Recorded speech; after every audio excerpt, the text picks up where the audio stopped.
brilliant speed with vibrant service, vibrant broadband internet. All right, 10:30 is the time. Hey, we also are experiencing some sunshine. I know. And Nathan, did you bring the sunshine with you? Oh, well, yeah, of course. Well, you'll take credit for that. Well, sure, why not? Yeah. All right, Vibrant You, it's on the air, and you have, usually, we got Jane and we got Bo here, and it's just a crowded studio. Well, it's crowded studio, but they're not even here. One stooge today. So just one stooge. Truthfully, how I think it should be. And two other brilliant guys with us. Yes, that's true. Mm-hmm. The real hardworking guys at the Meeker Cooperative. But you got that right. So thanks for joining Vibrant You Live. My name's Nathan. We don't have Jane or Bo, like what he mentioned. Mm-hmm. But we have a couple guests today, which we'll introduce here in a second. But for those that aren't familiar, so Vibrant Broadband is a part of Meeker Cooperative Light and Power. And obviously people might understand the internet side of things. Obviously our members in the rural community will understand the electric side of things. Mm-hmm. For those that don't know, Meeker Cooperative has been doing power in rural Meeker County and some of the surrounding counties for 89 years now, going on our 90th year now.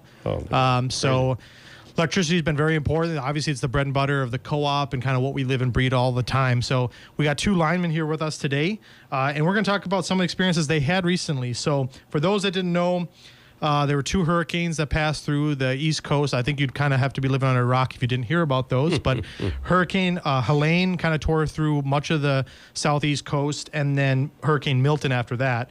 And between the two of those, there was over 7 million people without power. I think not even just people, those are properties that were basically without power, over 7 million between the two of them.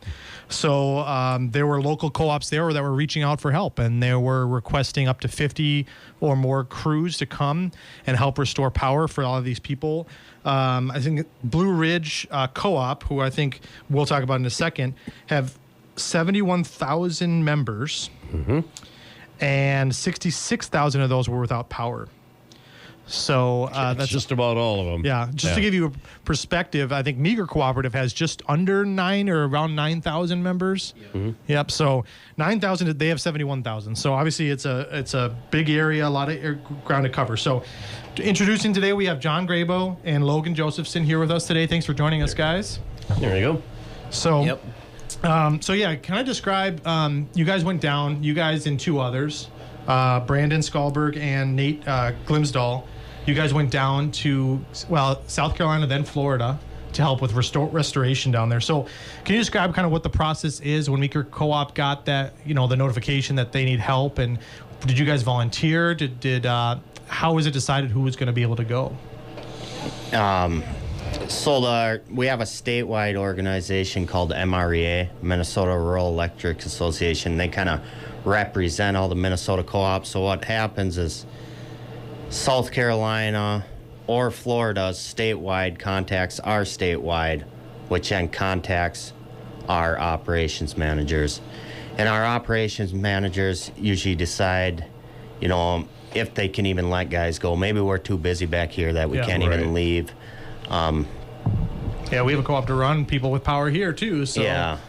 So they kind of decide that way first, and then they ask for volunteers, which all 8 of us linemen would have went. Yep.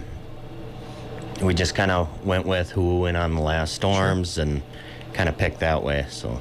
Yeah, it's pretty cool. I think that every lineman was interested in going, which is a cool idea. Everybody's jumping at the bit to go help these areas in need, which is awesome. So when you guys found out, the 4 of you, how much notice did you guys have? Did you get home? Did you have a chance to pack a bag, let your families know, that kind of thing? Yeah, they let us know.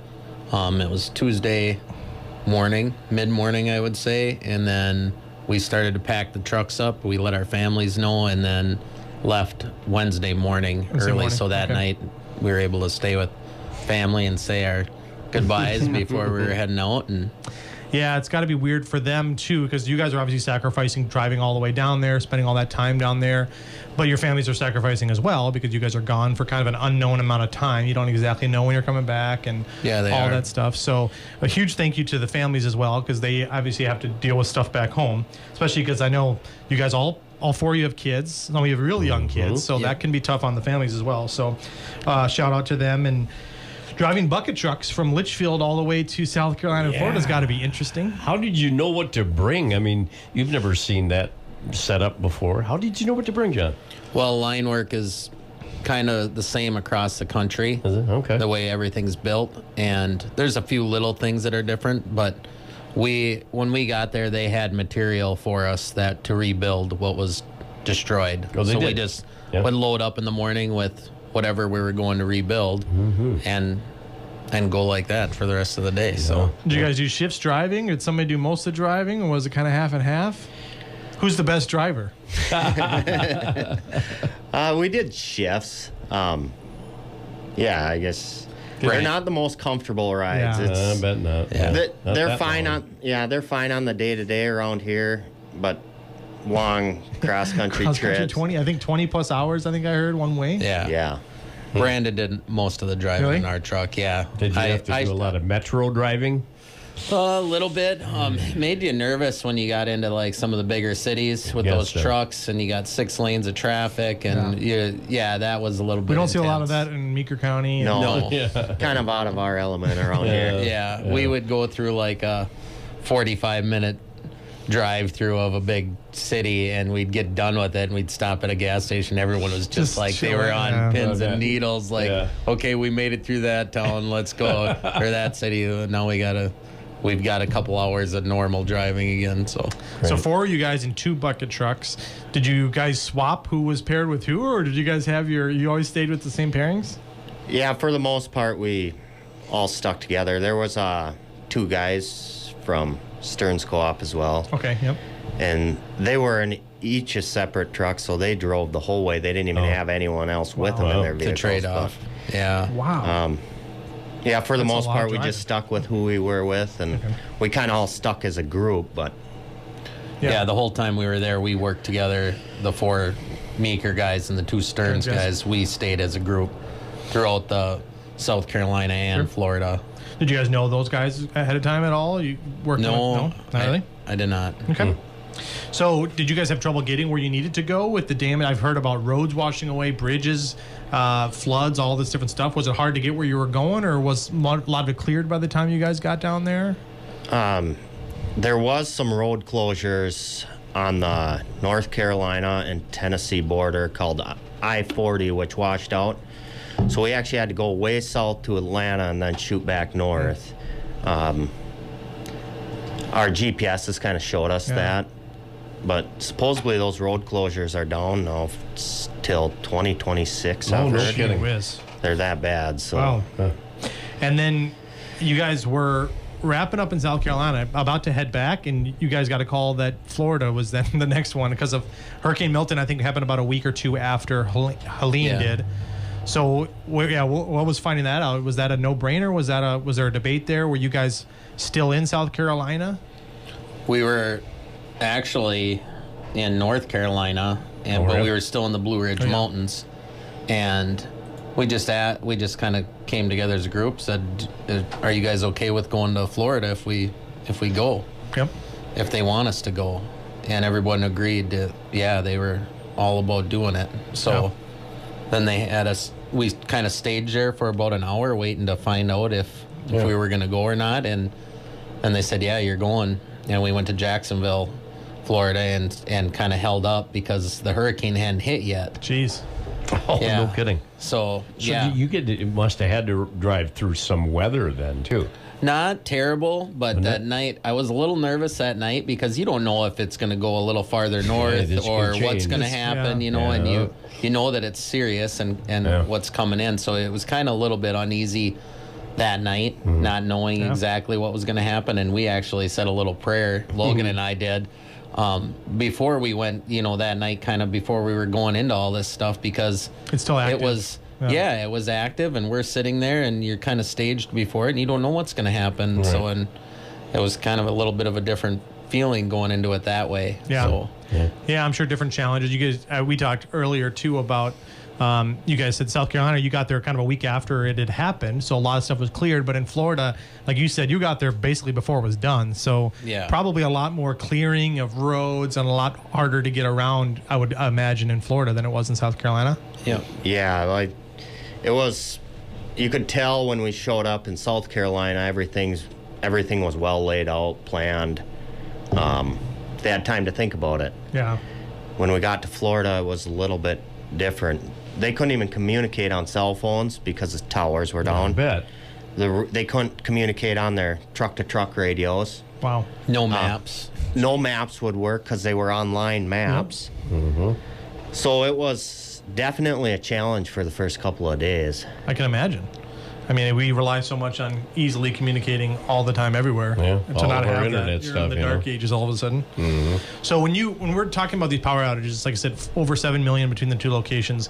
What is the main issue? Is it down lines, overhead lines that are down? Is it substations that are damaged? Is it meters at homes? Is it kind of all of the above? I would say it's more down lines and trees that were down. Just a lot of trees down through lines and stuff. We would go on a tap, and there would be, like, say, 10 different spans of wire that were down on the same tap. Okay. So it'd be like whatever's feeding your house. If there was 10 poles in between the main power line and your house that you have, all those spans were on the ground. Wow. Or in between what was feeding your neighbors, they were all on the ground. So that's kind of what South Carolina was like. It was a lot of trees and lines. And What was it? How was it different working there? You mentioned a lot of the tools and technology. A lot of that's pretty familiar, pretty much the same. But how was it different working? You know, obviously Meeker County, pretty flat farmland, relatively straight roads. Was the terrain different? Was there different, animals? All kinds of stuff that you had to deal with when you were there compared to what you're used to on the day to day. Yeah, the terrain's definitely different in South Carolina. We were in the Blue Ridge Mountains, and it's... We don't have a lot of mountains around here. No, there's no straight power lines there either. It's I suppose. Yeah. Yeah, we're used to straight power lines. I didn't even think about that. Yeah. These wind all over, and it's hard to get trucks to a lot of them. I believe it. And then the critters. There's a lot of spiders that we're not used to, and like a lot of spiders. And big, big banana spiders, and we had a few different little situations with the spiders, and you couldn't walk out like you take for granted here if a power line is down, or if a farmer hits something or a tree or something, you could just walk into it. Well, down there, if you don't walk with a stick in front of you knocking the cobwebs down, a spider lands on you, and they're that thick. So it was like you didn't just walk through a woods or anything like that. I wonder if that's year round, if the weather helped make that worse, or if that's just how it always is there. I don't know, but it was like that when we were there. The Grabows aren't moving there anytime soon. It was beautiful. South Carolina and North Carolina were absolutely beautiful. Sure. Yeah.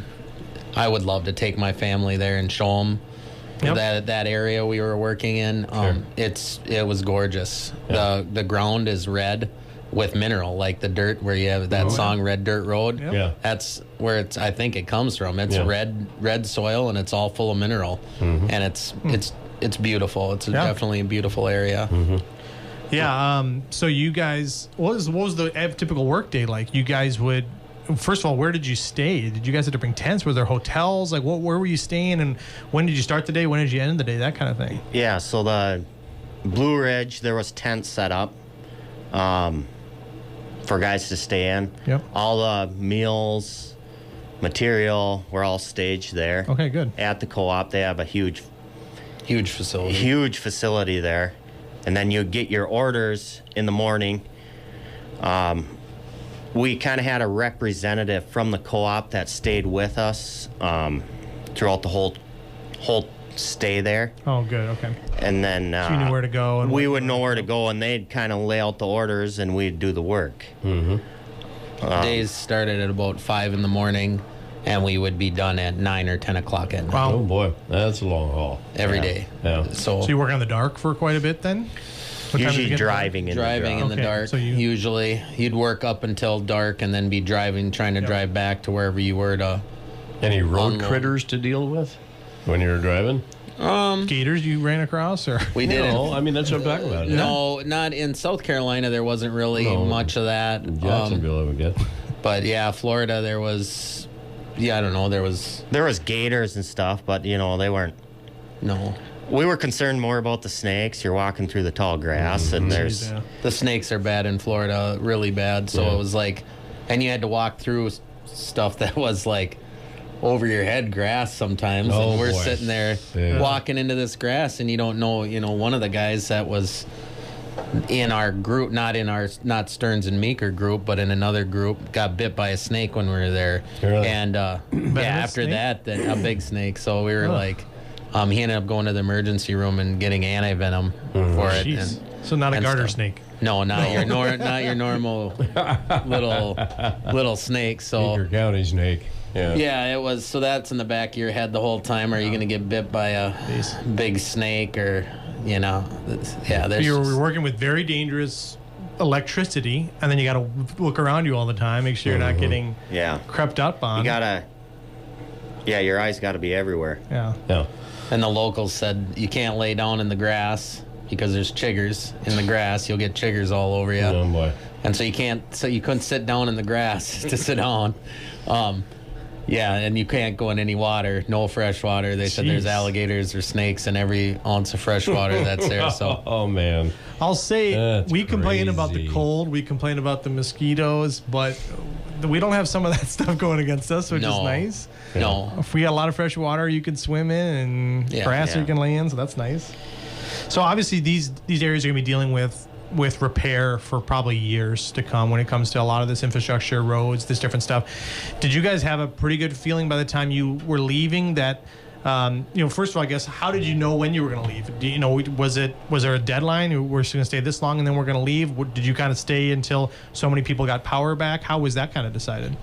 We were kind of watching you could see how many customers were being put on every day. Okay. So we would kind of watch, even in South Carolina, we could see their system and say they have 70,000 people. We could see that it was down to there's 10,000 people still out of power. Mm-hmm. So we knew we were getting closer every day. You can have a goal. You kind of have something to see. Yeah, but basically it was we were going to stay till everyone had power again. Wow. And that's kind of how you do it, I guess.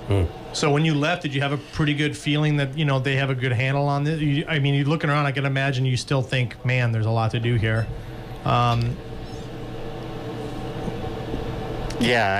we left, it was pretty much everyone was back on for what they could get back on. Mm-hmm. Obviously, they'll deal with those damages for years, I would imagine. There's leaning poles to... Yeah. But our goal is when we show up is get the power on. Yep. There's a lot of things that will need to be fixed, and you left it a lot safer than it was too. Yeah, that's another thing. Yeah, for sure. Restoring the power is one thing, but doing it safely is a whole other animal. Yeah. I just we all take advantage. We all take for granted. Yeah. For granted, flipping a light switch on or opening your fridge and your fridge working and throwing on a microwave or I just can't imagine being all the power. So I'm sure there's people are very appreciative. Speaking of which, did you guys get a chance to interact with many people, locals there that showed some appreciation, or were those people evacuated? Did you get to talk to any of them really? South Carolina, there was quite a few people that would wave at you or stop their vehicle on the road, roll their window down and say thank you for coming and helping and putting the power on. Sweet. We saw a lot of that. Yeah. I was walking out a tap, and I had a grandma come up to me and she started crying and said, it's been 12 days since I had power. Are you guys going to turn the power on? Yeah. And we turned it. I said, yeah, we're hoping to have it on in the next hour. But that was kind of, there's quite a few people that were out for a long time. Yeah. So, well, it kind of was reinforced while you're there. You're not there to wait, you're not wasting time. You're there to really help people, which is awesome. Yeah. And that's kind of one of the co-op principles is co-ops helping co-ops. So that's important to us. I know Jane from our office, she's normally on the show. She has one of her best friends lives in South Carolina, really close to where you guys were, and she wanted to pass along this message, and I quote, "Tell the linemen thank you. We've experienced wild extremes of tragedy and beauty here. Your linemen's willingness to leave their homes and families to help strangers is heartwarming proof of the good in people that erases differences. Thank you for adding to the beauty." So that's just one word from someone that we know. Anything else you guys would like to share about the experience? Something, would you do it again? Was there stuff you would maybe do differently if you were to do it again? Stuff like that? I would do it again in a heartbeat. Yeah. I thought it was a great experience, and it gets you closer to the guys that you work with every day, and then just humbles you a lot too. Like when I got home, I just wanted to hug my family. It just made you feel. I can imagine. Yeah, it made you really opened up my eyes on a few things. Wanted to be a good dad and better man. So it was really good. Yeah. Logan, anything you'd like to share about? Yeah, I would. It was a great experience. I would definitely go again. I've been on. This is actually my third hurricane I've been on, and I would do a fourth. Here you go. Yeah. Well, let's hope it. I mean, it probably will eventually come to that somewhere, of course. And let's take the rest of the year off for hurricanes in the U.S. at least. So thank you guys for joining us, and thank you. Brandon and Nate aren't here with us today, but they also win, the four of them from the co-op here. So we really appreciate it. Thank you for your families for sacrificing that time as well, because it means a lot. As a co-op, we're very, very proud that they were able to go, that we were able to help serve, other co-ops and other people in the country, stuff like that. So it is actually Cooperative Month. So this is, like I said, cooperative principles, cooperatives helping cooperatives. Yeah. So on a separate note, a couple of things to let you guys know. There are a couple events coming up that Vibrant will be taking part in. There's Trunk or Treat in Painesville and in Litchfield that we'll have giving away candy and stuff like that, goodies. Painesville's Trunk or Treat is Saturday, October 26th. Okay. And Litchfield's is Sunday, October 27th. And that's 3 to 5. I believe the Litchfield one is at the fairgrounds. Yeah, that parking lot just across from the high school. I don't have the Painesville location written down, so check. Certainly, It's kind of downtown. Is it? Okay. Yep. So, and then if you missed part of today's radio show and you want to hear about the guys' experience when they went down, you can check us out on Facebook or YouTube. We do put these radio shows on there, usually Thursdays. So tomorrow these will be live on there. And if you have any questions, give the co-op a call, 693-3231, or visit our website, vibrantbroadband.com. Thanks again for joining us, guys. Woody, thanks again for hosting, as Absolutely. always. Thank you, KLFD. Thank you for listening. Right. My name is Nathan, and this has been another Vibrant U Live.